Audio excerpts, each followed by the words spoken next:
Section 3, Transitions to Democracy.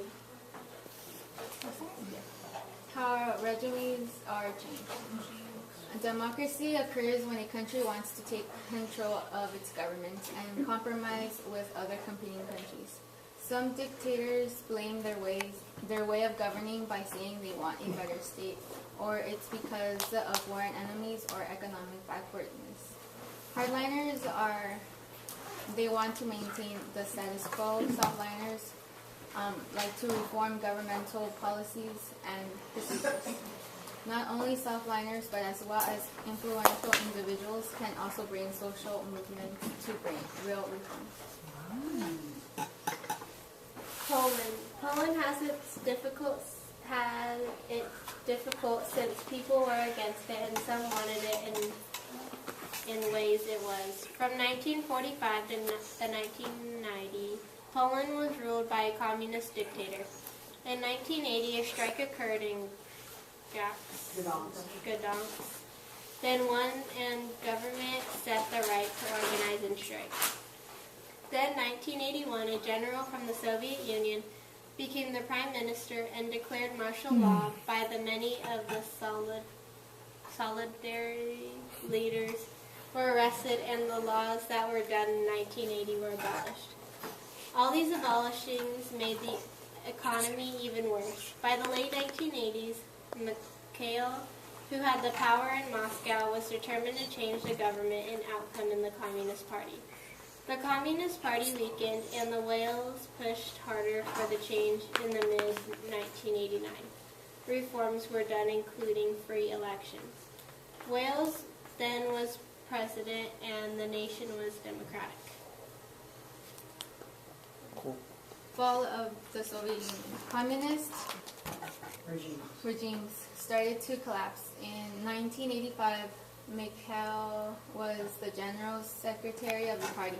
He was a softliner and did reforms. The reform programs were based on perestroika, which is restructuring the economic and political life, and glasnost, which increases tolerance of dissent and freedom of expression. Transition to democracy.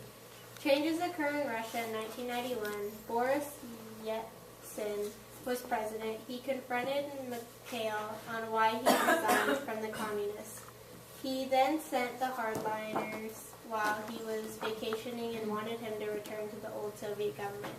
Boris created a coup, but failed. Boris' power was overshadowed by Mikhail, and then he resigned on December 25, 1991, and the Soviet Union was no more. Independent Russia. Russia created a new constitution in 1993. Boris was re-elected in 1996 under the new constitution, but the economy went down because he was sick and he was accused of corruption. He resigned, and Vladimir was elected in 2000 and in 2004, but his power was concentrated in the presidency and restricted civil liberties. Democratic consolidation. Democratic consolidation is the long process that takes place as the country firmly establishes all those factors considered necessary for a democratic succeed. But these factors will take time to have a true democratic government in the country. El Salvador. In El Salvador, they followed the democratic consolidation, but was still very difficult. In 1982, El Salvador held its first free election and fair elections. Democracy didn't bring anything since the country was divided by rebel groups. The rebel group was called Fernando Marti National Liberation Front. The group brought a lot of violence. The United Nations helped them negotiate a peace agreement. It was called the Amnesty, which means an agreement not to prosecute past crimes. The violence have ended in today's society, and they're still working to get a democratic consolidation. Haiti has been very difficult in transitioning into a democratic government. It is a very poor country, and it is an island in the Caribbean. Dictatorship ends in 1986, but it is still influenced by dictatorship. It is maintained by UN peacekeeping force since mid-2004. Iran. The U.S. overthrew Iraq dictatorship in 2003 and has since faced great challenges trying to establish democracy there. A large majority of Iraq's inhabitants are Muslim, but they adhere to different ethnic groups and speak different languages. Ethnic violence. In 1918, a country was founded called Yugoslavia. This country was made up in 3 major religions and ethnic groups, and since communists ruled it, it was neglect the ethnic differences. The country soon split and went into war with each other to declare independence. But the land was in control from the multiple ethnic groups who believed it was theirs by history or their right.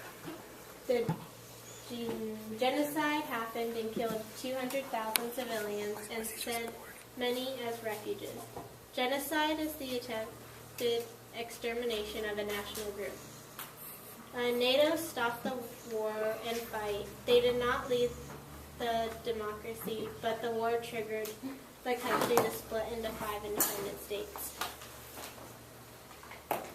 Failed states. Failed states are countries that are unable to find stability, which concerns other states around them. Most of these types of countries don't have a functioning government and is mostly ruled by warlords. Since these countries have no security, school systems, and healthcare are in poor condition, it makes international terrorist groups stay in these places to plan violent acts. Afghanistan was under the Soviet Union in 1980s, but withdrew in 1989.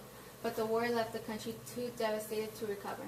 The attack on the United States on September 11 caused the U.S. troops to go to Afghanistan and create a democratic government. But most of the country has no central government. 19 seconds.